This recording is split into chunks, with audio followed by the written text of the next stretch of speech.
Hi, Rach.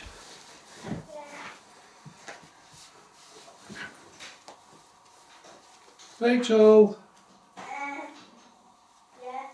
Come on.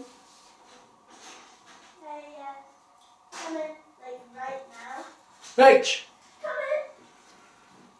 Come Come on. in. Right. You have fluffy. So, look, tell me what's happened previously. Why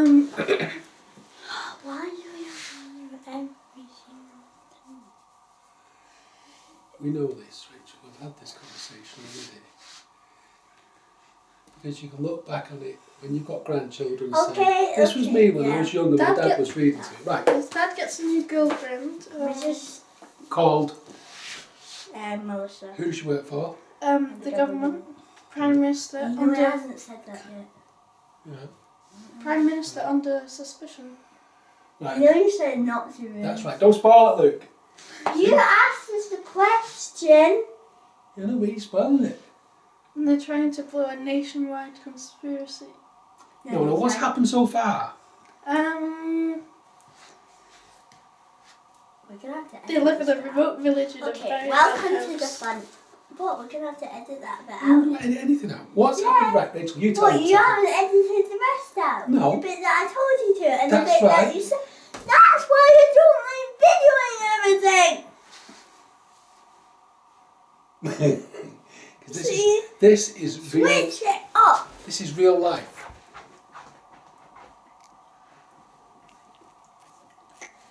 Look, let's just get on with it. Rachel, leave it on. Stamp your feet at me.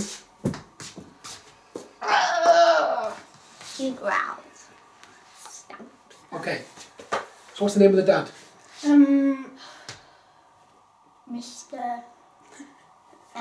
Mr. Bucks.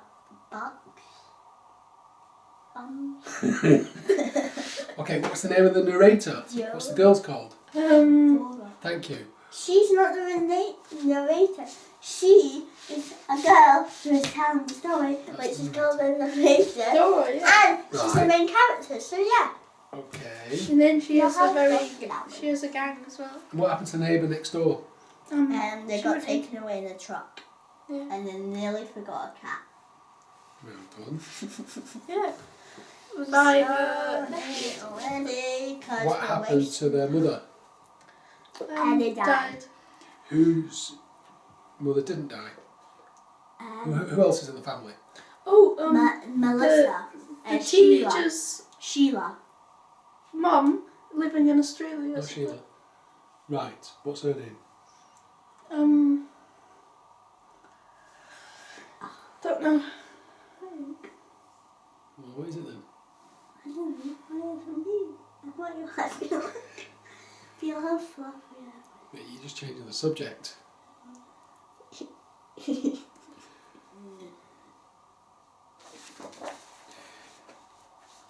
Where does the dad work? The fish and The frozen foods Yeah. factory. Right. Where's that? in a skyscraper. In town. It's like off a Down. very big hill. No, Down it's the down valley. the valley. That's what I was saying. Right. But it's up on a big hill though. Down the valley. Not up. But he said he couldn't get up the hill to go. Coming back home. I Yeah. took my fish tablets. What fish tablets? We don't have fish tablets. Have you finished omega 3 ones? No, I got rid of them because they were fish I know, but supplements. that's just wasting it. If you killed a fish, why would you just put it in the bin? You have to eat No, it. we're taking B and D. That's all you need to take. No, but then you just killed a fish for no reason. But very few left. Well, No, they were that's given still, away. They weren't just. that's still killing a fish. You're just trying to wind me up. Chapter At least 6. we haven't got as much time to read now, so that's quicker. Chapter 6. Because it still counts reading. Oh, reading time. I want you two to read for half an hour as well today. To me, on camera. No! Yeah. I'm not reading on camera. Hey, stop it. I was these fancy stuff. Rach, right. Listen, pay attention because I want you to remember that you don't know the dad's name, you don't know the sister's name. No, I Hello. Come on then. Shannon. Right, what's the dad's name? know. Mr. Box. Mr Bumpton. No, that's right. What's the little boy called? Joe. The dad's called Joe. What's the little boy called? Charlie. No? Reggie. Reggie, right, let's get on with And then this. his best friend is called Charlie, and then Thor's best friend is called Izzy, and Right, okay, what can you tell me about Melissa? Melissa likes healthy food, Right. and she had cheesy pasta one And she night. goes And diving. she puts and goes every jogging. and everyone's phones in the bowl, and then she walked them to school one day, and she doesn't like them having fun because that's the whole story. What's all fun? Right, anyway, let's get on And with then she puts it. it. Right. Oh. Chapter 6. Census working overtime. I sold it, Dad said through a mouthful of chicken chiplets. Stuck it on eBay. The app was rubbish. It couldn't clean the corners, and the drone nearly took my head off. But my was on the wrong side. I forgot.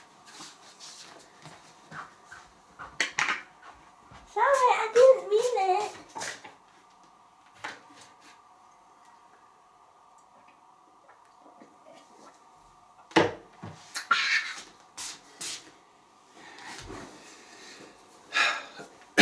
Still, I reckon we got a chimney out of it, said Dad, gesturing with his fork towards the lounge.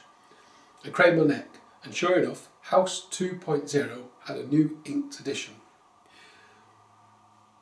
Now then, while I remember, Shannon, can you keep an ear out for the doorbell in the morning around 7:30? Don't worry, John, I'll be there to let them in, John. said Melissa quickly. So it was John, okay? But I got it close. Joe. Let who in? And that's what the kids call him. Well, they call him Mr. Box. Melissa looked at Dad. We're getting an alarm system fitted, said Dad. Shannon looked up. Who'd nick anything from this dump? That's not very nice, Shannon. There's the tally for starters, and there's the games console, and there are lots of things, interrupted Melissa. It's common sense. Plenty of people in the village are getting it done because there's a new government grant. The last time I'd seen a police car in our village had been 2 years before, when they'd driven up from town to give Jade Smith a telling off. She'd nicked some stuff from the shop on the green. There's one road in, one road out. Everyone's a nosy neighbour and nobody drives a Rolls Royce. Not the place I'd start a crime wave. No, not the place I'd choose to start a crime wave. But sure enough, the doorbell rang as we were having breakfast next morning. Reggie jumped up, but Melissa beat him to it. 3 men stood on the doorstep in crinkly white boiler suits, looking like a forensic team arriving at the scene of a crime. Melissa and the men huddled on the drive, talking quietly. An hour, yeah? I heard one of the men say. Melissa nodded and they got back into the van. It was the plainest, whitest and cleanest van you'd ever seen, except for a red spot the size of a tennis ball low down on the side. Where have they gone? Asked Reggie. They'll be back soon. It'll be easier for them to start when you're out at school, said Melissa. Now get a move on, we're running late. When we got home that afternoon, Melissa was on the doorstep. One of the alarm installers appeared from the lounge with a toolbox. Right, all done, he said. See you soon. We walked down our drive to his van. He walked down our drive to his van, nodding at me as we passed. The other 2 men were waiting in the passenger seat, drinking pop. Oh, hi, said Melissa brightly. Did you kids enjoy your day? She didn't wait for an answer. That was good timing. They've just finished. The van driver started the engine. Why did he say, see you soon? Is he coming back? I asked. No, said Melissa. It was a turn of phrase. I wouldn't bet on it, I said. They've gone the wrong way. Sure enough, we heard the van turning round at the end of the cul-de-sac, and a moment later it whizzed back past us. On the back, at the bottom of the doors, was another red spot. Back inside the house, I couldn't see any changes, but Shannon did. She walked to the end of the hall and looked up. "What's that?" she said, pointing. As she did so, a red light flashed inside a shiny silver-grey object about the size of a satsuma. It was mounted on a stalk that poked out of the corner. "It looks like a bug eye," said Reggie. "It looks like a camera for shoplifters," said Shannon. "It's no such thing," said Melissa. "It's a motion sensor, checking if there's anyone in the room. Look." And she started doing star jumps with a grin on her face. "Come on, Reggie, give it a go. It's such great fun." "No thanks," said Reggie, walking into the kitchen. Shannon hadn't moved. "I don't like it," she said finally. "Well," said Melissa, turning her palms outwards. She smiled at me, though I'm not sure why. Probably because I was the only person who hadn't been rude to her. Shannon walked into the lounge.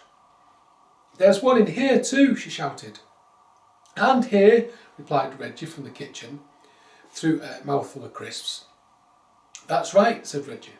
"Yeah, that's right," said Melissa, taking the packet out of Reggie's hands. "It wouldn't be any good if we only had one, would it?" Shannon came charging out of the lounge and ran up the stairs to her room. "And here, they're everywhere." "How does it know if we're a robber, or if we're supposed to be here?" I asked. "It knows if the house is supposed to be empty," said Melissa. "How?" "Computers, artificial intelligence, because it learns when we go to work and school and when we're asleep, and if it spots something unusual, it sends out an alert." "Who to?" "To your daddy. And then Daddy drives home really fast," said Shannon sarcastically, leaning over the banisters, "as long as he can get the car started, and knocks the robbers out with a box of frozen chicken wings." Melissa did a little fnump noise, as if to say, "Well, if you're going to be like that," and she sat down in front of her laptop at the kitchen table. "You're getting yourself worked up over nothing," said Dad at dinner. Melissa had gone back to her hotel, saying she'd got a bunch of work to do and it would be easier to concentrate there. "I just don't get why everyone suddenly needs burglar alarms," said Shannon, grabbing the ketchup. "Zoe texted me. She had one fitted. So has Alice and Tara. It's like Mimi said about the grants." "Wait, Mimi?" said Shannon, a smile spreading across her face. "Who's Mimi? Since when has Melissa become a Mimi?" Dad blushed. "It's only a nickname. I'm sure you can call her that too if you want." "I might," said Shannon, "just to embarrass you." "It won't work," said Dad, blushing. "I'm not easily embarrassed." "Nah," said Shannon. "I'll stick with Melissa. She's your girlfriend, not mine." "Mimi and Daddy sitting in a tree," I chanted. Reggie joined in, shouted, "Kissing. Pack it in, you two." "I reckon she's got you hook, line and sinker," said Shannon. "She must really like pork parcels and chicken stripsers." "Who doesn't?" said Dad. "They're the world's finest fancy frozen food. It says so on the packet." There was a knock at the back door. Shannon's friend Alice walked straight in and sat down at the table. "Sorry I'm late," she said. "Mum was explaining how the alarm system works." Dad raised his eyebrows at Shannon. "Oh yes," she said. "I forgot to mention I invited Alice over for tea." "That's okay, isn't it, Dad?" Dad got to his feet, giving Shannon a punch on the arm as he walked over to the oven. "Ow. Of course, Alice. You're very welcome. Shannon was telling me how I'm the best dad in the world. Feel free to agree if you'd like some tea." After we'd finished, Shannon took Alice to her room and the rest of us played Race Max 2 until it became obvious that nobody was about to beat Reggie's high score of 3.5 million. "Right, come on both of you, time for bed," said Dad. But as I followed them out of the room, something caught my eye. "Dad," I called. "What's up?" called Dad from halfway up the stairs. "Have you got a new job or something?" I stood and stared at House 2.0. The roof and walls were now outlined in solid ink. The outside of the house was complete. "I wish," said Dad. "Teeth, Reggie, I've told you 3 times already." "Why do you ask, Thora?" "It's House 2.0. There was a pause. "Dad." "Oh, that, I got a bit more for the Rome 3 than I thought," Dad said from upstairs. "Now come on, get your PJs on at least."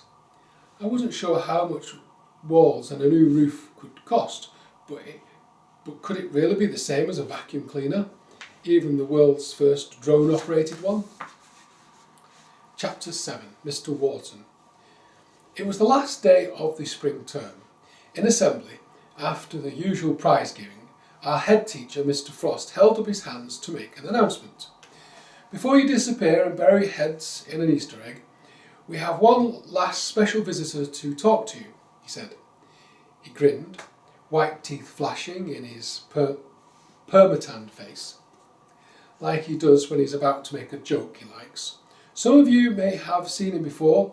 He's got big floppy ears, he likes carrots, and there's a rumour he lives underground. Yes, it's Mr Walton. The reception children laughed at Frosty's joke. They'll laugh at anything. A few of the teachers rolled their eyes. Mr Wharton had been standing to one side in every assembly we'd had since parents' evening, sometimes tapping away on his iPad, but always looking pale-faced and serious, like he was at a funeral. Mr Wharton now took the stage and held out his hands for quiet, though nobody was talking anyway. "Boys and girls," he said in a deep, booming voice, "what I'm about to show you will shock you to the core." Now he had our attention. "Reception children, I'd like 20% of you to stand up."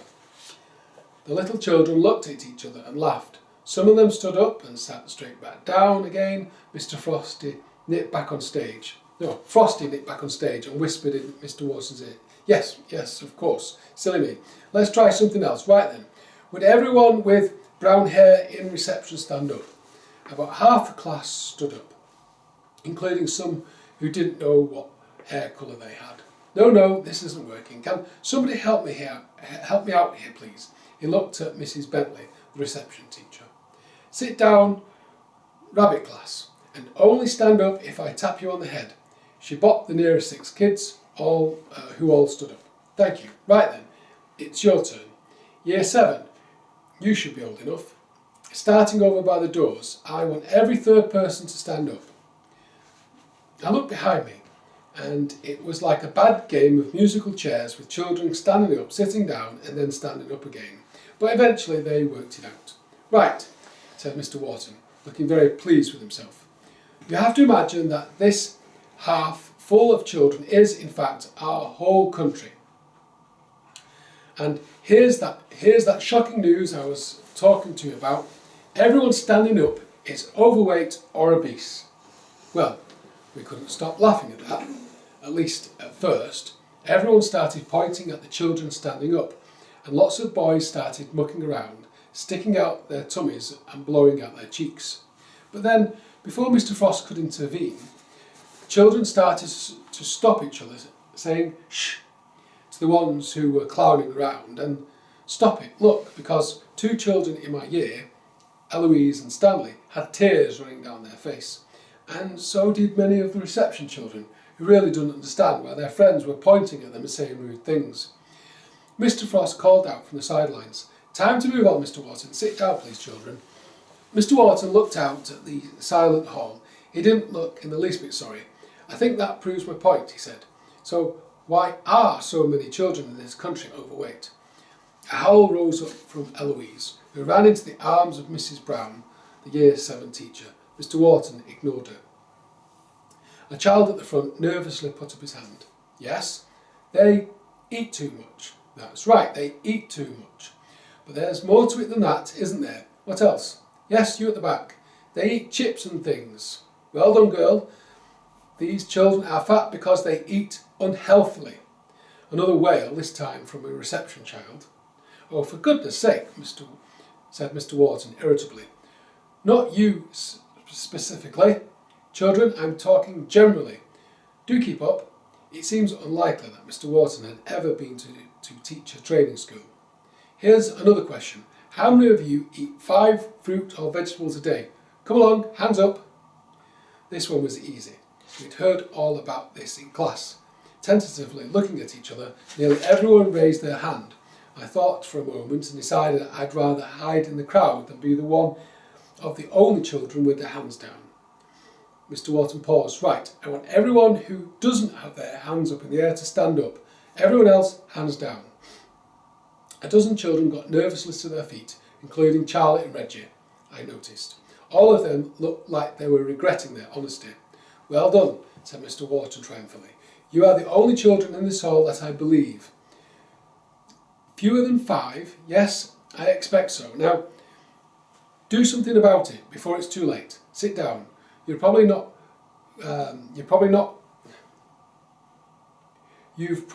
got the strength to stand much longer in any case. Mr Wharton strode around the stage. Now then, as for the rest of you, well, you're not fooling me and you're likely not fooling yourself. If you were French children, God forbid, then your target would be 10 pieces per day. 10. So you have a lot of work to do. Mr Frost interrupted. Have you finished, Mr Wharton? Not quite, because there's another villain I want to talk about. We all looked around, wondering who would be the next group for humiliation. Please, can I ask the male teachers to stand up and indulge my little exercise, said Mr Wharton with half a smile. Our 4 male teachers looked at each other but got to their feet. Now then, Mr Wharton squinted at the teachers, looking up at them and down and pointing at each of them in turn. Left pocket, right pocket, left. Empty them, please. They looked at Mr Frost, who nodded, and then pulled out their mobile phone. There we have it. Those screens are the reason a quarter of adults are officially inactive, and thousands of children spend more than 6 hours a day sitting on their bottoms every weekend. I noticed that Mr Walton didn't have his iPad with him today. I'm taking it for granted that none of you children want to end up fat and miserable, said Mr Wharton, which is why we're going to make your lives a little easier and tastier this holiday. Your teachers will be giving you each an activity pack full of splendid games that you'll find are far more fun than your tablets and so forth. And we've also been talking to your parents about how you can eat more healthily too. I think it's safe to say we can expect some big improvements at Rain and Shine Academy. And rest assured we'll be watching, observing your progress, and indeed cheering you on from the sidelines. Won't we, Mr Frost? Yes, quite, said Mr Frost, getting swiftly from his seat. We've run out of time, so thank you very much, Mr Wharton, for your most informative talk, and children will have some exciting new developments on this subject straight after the Easter holidays. Right, everyone back to class. Chapter 8. Big brown envelopes. Shortly before home time, Mrs Scott handed out our big padded activity envelopes. Don't open these until you get home, children. And now I have one final Easter surprise for you, she said, raising her voice to be heard. No homework this Easter. You all deserve a break. I want you to have fun instead.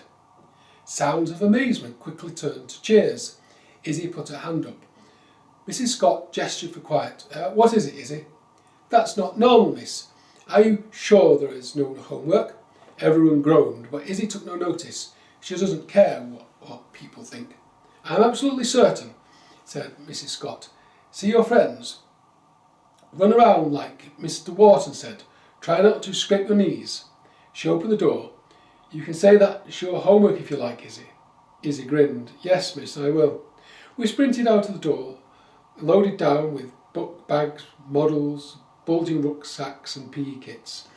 Happy Easter, Reggie yelled at Sheila as we ran across the road, and Sheila grinned and gave her lollipop a little twirl.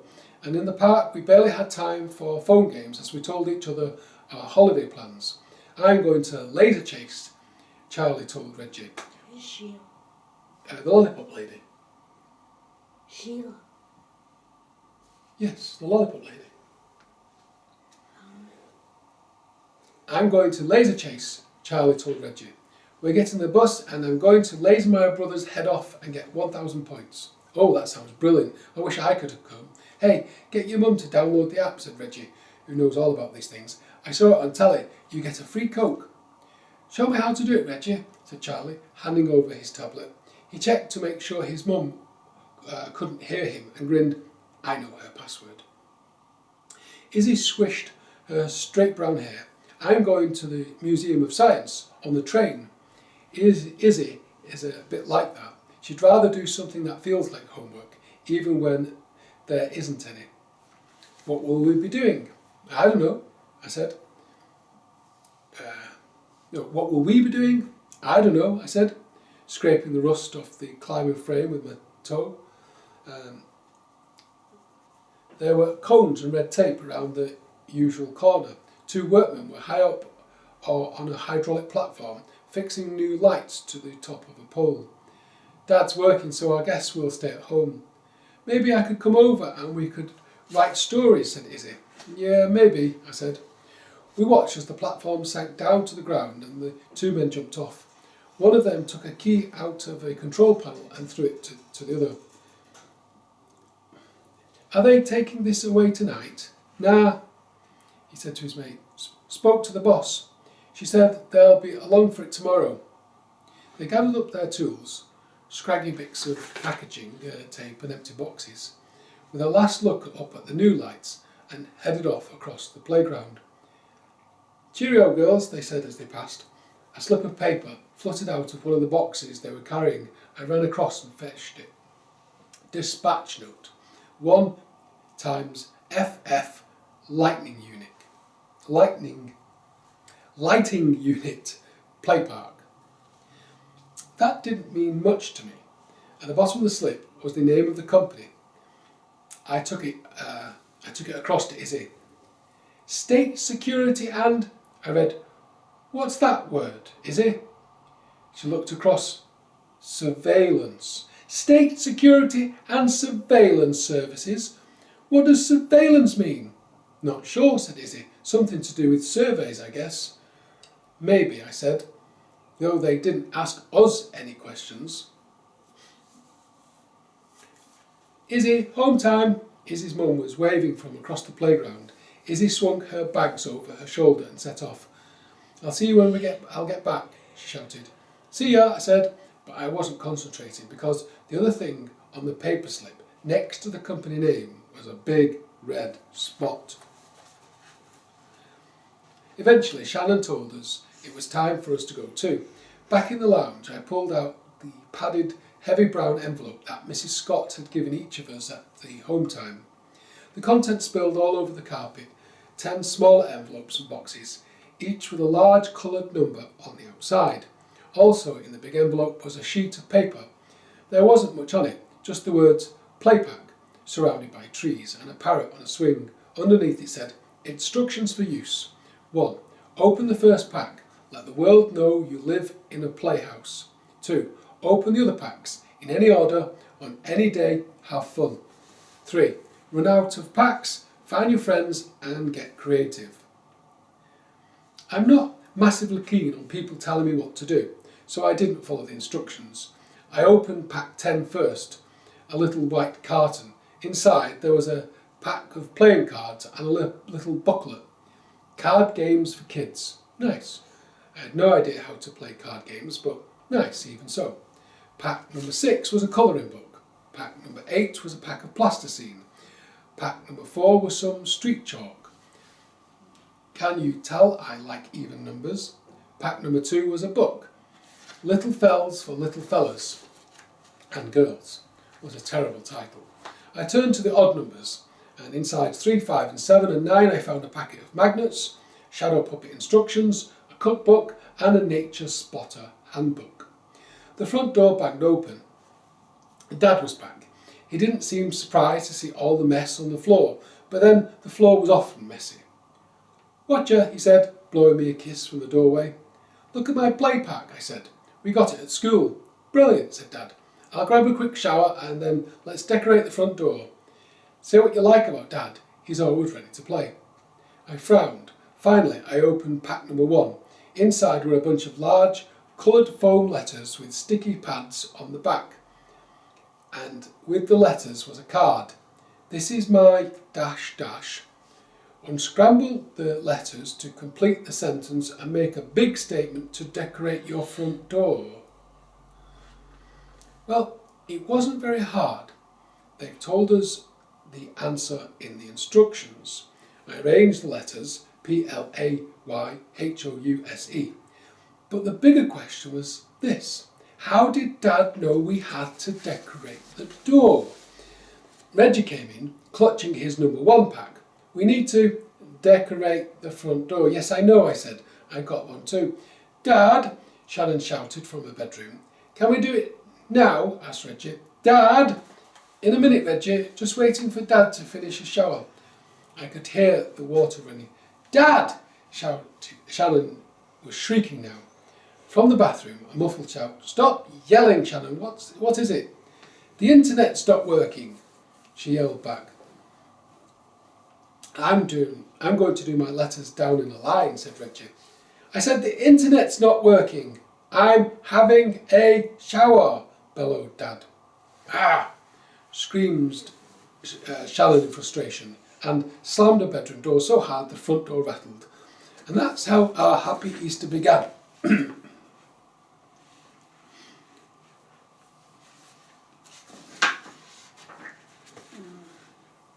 Chapter 9.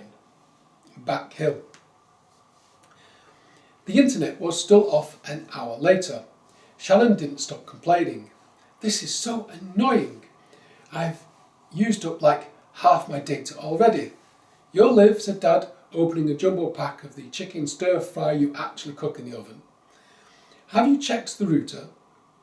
It's nothing to do with that, said Dad, tipping the contents all over the baking tray. It looked like frozen sick. It was on the radio. They're doing something with the exchange at the bottom of the valley. When's it going to be fixed? What do I look like? A telecom engineer? Dad slammed the oven door. I don't know. They said it could be a week or 2. A week? You're joking, right? Shannon was sticking her chin out now. Reggie and I were sat at the table trying to arrange our playpack letters into rude words. We looked at each other because we knew what was coming. Dad turned to face Shannon. Relax, love. There's nothing you can do about it. And it isn't the end of the world. You could always, I don't know, put your phone down. That's easy for you to say, said Shannon. You haven't got any friends. You seriously don't understand. Here we go, I muttered. Reggie put his hands over his ears and screwed up his eyes tight. Dad shrugged his shoulders and turned his palms outwards, just like Melissa had done the other day before. Shannon grabbed handfuls of her own hair and screamed, a proper scare the ghosts away scream, and then she turned on one heel and marched out, slamming the door, of course. Dad was facing away from us, grabbing the edge of the counter with white-knuckle fingers. I could hear him breathing hard. Finally he spoke. Never mind her. Let's focus on the things that matter. Will this be enough for you? Or do you want some of these new springy thingy fries to go with it? I'm guessing Dad hadn't got the note about healthy eating. Shannon didn't come down for tea. Dad, how did you know about the letters? I asked. Dad looked at me, puzzled. In the play pack, the ones for the front door. Oh, those, they told us you'd be getting them at the school meeting. Is there any good stuff in there?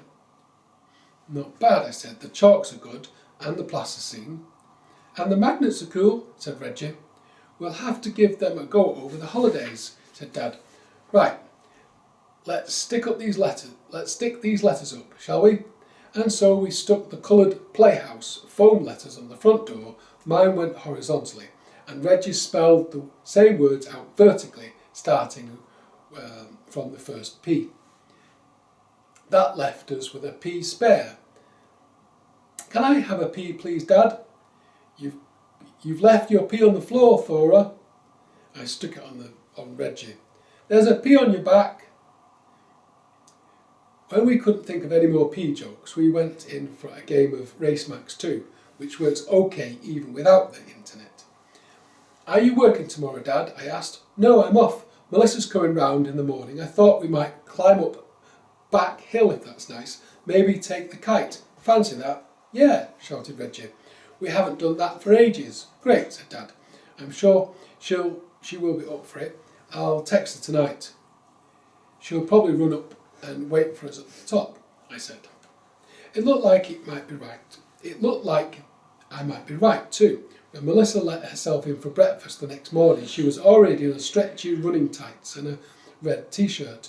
Her dark glossy hair was tied back with a rainbow hairband, and her blue-green eyes were sparkling. Hey kids, she said, dropping her bag in the hall and breezing into the kitchen to give Dad a kiss. It's awesome out there. Are we ready to hit the hills? Just need my trainers, I said, finding them under the sofa. As I laced them up, House 2.0 caught my eye. The living room window was no longer penciled, but a thick, confident ink line. I've got the kite, said Reggie, grabbing it from the kitchen table and running out of the door. Right, reckon we're all set, said Dad, as I rejoined him in the hall. Shannon, you ready to roll? He shouted up the stairs. Melissa raised her eyebrows. A full house, eh? Impressive.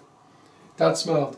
She's run out of data on her phone. Says she might as well come because there's nothing else to do. Oi, I heard that, said Shannon, galloping down the stairs. I thought I'd hang out with you losers instead. We're truly honoured by your presence, said Dad, bowing low and as he gestured everyone out the door. Shannon slapped him on his bald spot as she passed Dad,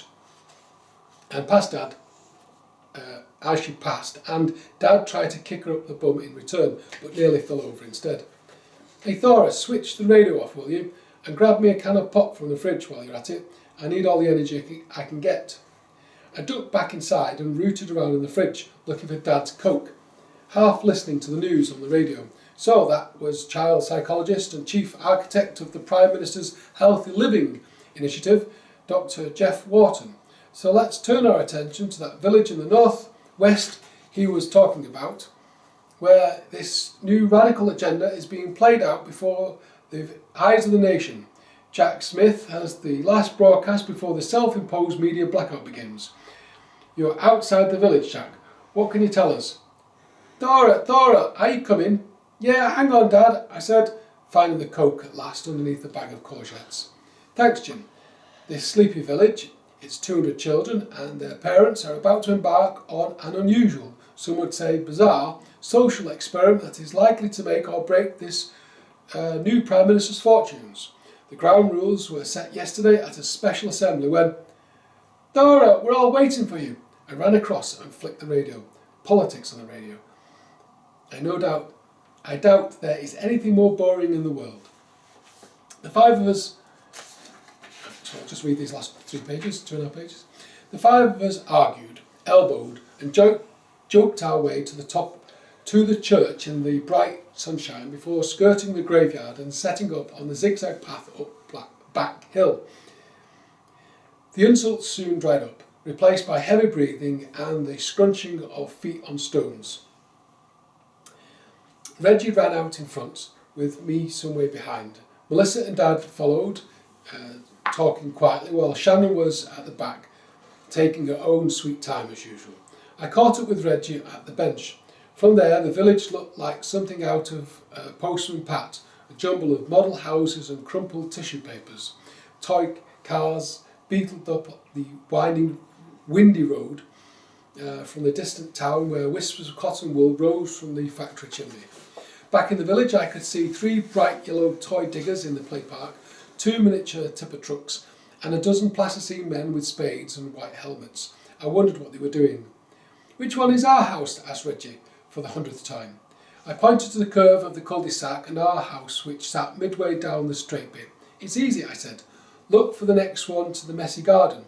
Our garden looked immaculate from there, but only because Enid's old house next door was a jungle. Dad puffed up to join us, with Melissa trotting along beside him. Abs, hamstrings, gluteals, calf muscles, Melissa was saying to Dad. They're all getting a workout. You'll feel it tomorrow. Never mind that, I'm feeling it today, said Dad. Shove up, I need to sit down.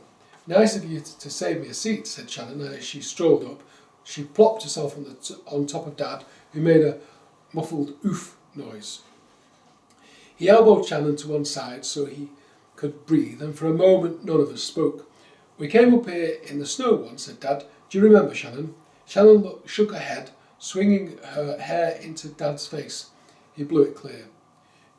You weren't very old, but you, me and Rosie got all our gear on and you made it all the way to the top, even though the snow came up to your knees. I tried to help, but you were determined to do it on your own.